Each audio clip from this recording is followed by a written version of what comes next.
Hello, this is National Chess Master rrats at chess.com to continue my video series on the team match, correspondence team match between my video lessons group and the team CARPE DIEM. This is played on board 184, about a 1600 versus mid 1400 rating. Our man is Yago666. And this is one of those games that illustrates why people are moving too fast in correspondence chess. It's only going to last a few moves. There's really not much I can say about this video, so it's going to be a quick one. Our man, the last one I just did with where our player scored 1 point, our man should have lost, and our man should have lost this game too. These are kind of things that aren't supposed to happen in correspondence chess. Let's just take the time because this is going to be a short video. Correspondence chess used to be played by postcard, and generally speaking, the better organizations, you belong to some kind of a club that specifically played this type of chess. Correspondence Chess League of America, All Services Postal Chess Club, Knights of the Square Table, the Fred Miller Chess Group. I'm missing a few, I'm sure. United States Chess Federation had their own separate postal chess thing. They still do. Now they run the electronic nights. They're going by email. Or interface, and then American Postal Chess Tournaments. There were others here and there. Everyone knew to take your time and look up the opening and play the opening correctly. Everyone knew these things. Anyway, they don't now, but they do play book for a while. Okay, and I'm amazed that they could play book for a while and then have the game end as suddenly as it does. Now, in another game, somebody played h6 here, and I was criticizing them for not playing knight f6 or bishop c5 and using the book to get a satisfactory game instead of playing something that's obviously not any good. Yet, they're going to continue to follow book here for a while, and this is the main line of the two knights. Now, if black takes, white has a choice between knight takes f7, the fried liver, and d4, which is... When I grew up, it was known as the Rio line, but I guess they're calling it the Lolly now. Maybe that's the more precise name. These things happen in chess. They get misnamed and then corrected down the line. The Fritz line continues b5. That's probably the better line because you don't put your knight on the side of the board, which happens here. And that this is still book. Black is going to gambit a pawn. White's going to get some pressure.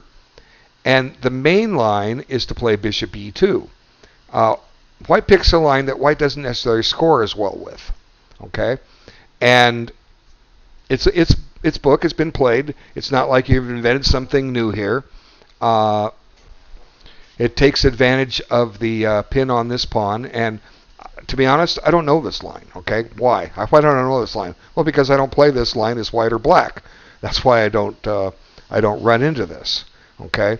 But it continues book, and my question is, how much did they know? Did these players know this was still in book? How many games are they playing? I didn't look at their history, but this still follows theory. In this case, white's picking up another pawn, and maybe white's all ambitious about this.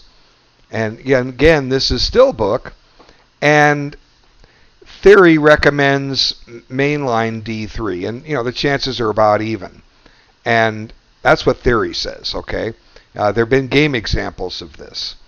White now uncorks a blunder, and black obliges him with a counter blunder. Okay, so I can show you the last two moves, and the video's over. Let's try to get somewhere out of this. It's going to be one of the shorter video instruction here. Let's stop and take a moment and look at this position. What's going on? Well, we know white has won 2 pawns. Why? Because he only has one missing on e4, and black has 3 of them missing. Okay, it's like black got his most of his front teeth knocked out. Okay, if you consider those pawn teeth, he lost a few of them. White has a queen developed and a knight developed, nothing else. Black has a rook on an open file. It's not really going anywhere, and a knight that's pinned. Yet, how can black be doing better here? Well, I could spend an hour and make a video and show you all the games from this, but they're in the databases. But black typically scores well with this position. It is white's move, and and I said the normal was D3. Well, why play D3? Why not just castle? Well, one of the things we have to ask ourselves when we're playing a game is what can my opponent do? His last move breaks a check, but also uncovers an attack. Black has a threat here. The threat is to take this knight. That's why white can't castle. Okay? That's why D3 is the main move, and black, as I said, does score well out of this position. Okay? What does white play here? He plays the inexplicable. White plays queen c4. Totally oblivious to the fact that his knight is on the take. What should black do?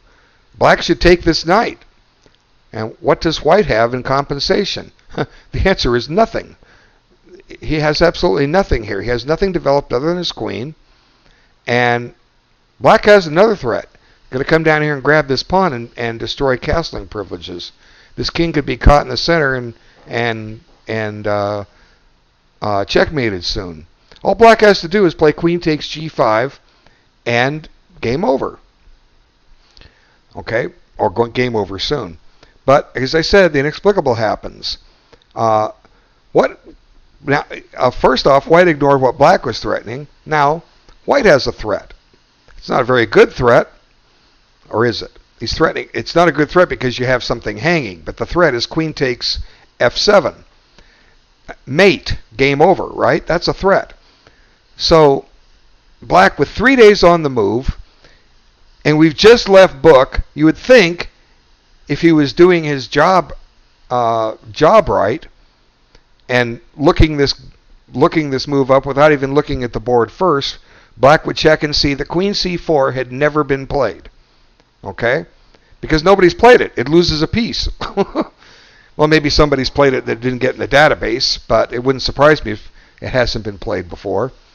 So, if anything, if you're doing your work correctly and you're looking up the games, you'll at least see, well, that's a new move. We call that a TN for theoretical novelty. Okay, my opponent's played a TN. Now I have to think. Okay? Book's over. I get to think. So, I got 3 days to do it. Let's flip the board over here. So we got it from our perspective. Okay, because we're playing black. Now, we're trying to defend this position. What's white threatening? Well, he's threatening knight takes f7. That's why he put the queen on this square, is attacking f7. He's also threatening queen takes f7. So black, totally oblivious to the threat on f7. Whoops, doesn't play that. Sorry about that. Black plays bishop e7, attacking the knight that he could have already taken. So two things are wrong with this. Number one, you're missing the game winner. And that's what happened. This is the end of the game. But what did black have in mind for this move? I don't know. Let's see. Queen's under attack. Can we counterattack the white queen? I don't know. Let's see. Knight b6. Well, let's see. How about if I just take your queen? You take my queen, and I bring my knight over here. I'm attacking your rook, and I'm going to trade your bishop off, and I'm going to be 3 pawns ahead before you know it. What hits you? So clearly, I don't think black prepared that. Okay. So whoops. Let's see. So what else did he have in mind? Well, if you're not going to counterattack the white queen, then you better move your queen. And we only have one diagonal to move on. Well, let's see. We can't put it on c7. That's going to lose it. That leaves b6 and a5. Well, let's put it on b6. Now, if you're white to play, let's see. Hey, let's go grab a rook. Now we're threatening a queen check. And what compensation does black have here? He's down a rook. Okay? So I'm trying to solve the mystery here as to what black had in mind. And clearly, the evidence indicates that black does not understand how to play correspondence chess, how to look up openings. If you don't own ChessBase, you can just Google free online chess databases, and all these things are there. All these openings will be there for you. You might have to register an email address to access it, but so what? They got forever access to something free. All the games in the world to help you learn to play the openings. So what can I say? It's just a mystery. There's more proof that people don't understand how to play correspondence chess, which I'm trying to fix. Number one reason, I've written the article already, number one reason you lose games is because you move too fast. Okay? Clearly, Black didn't think. Black just played Bishop e7, getting ready to castle. Maybe Black blundered into playing book moves for a few moves. We don't know. I wasn't there. I'm not inside his brain. But, Black won the other game, so he must have done something right there. But here he could have won both games, and he didn't. All right. Thanks so much for your time. I'll be back with more soon. Take care.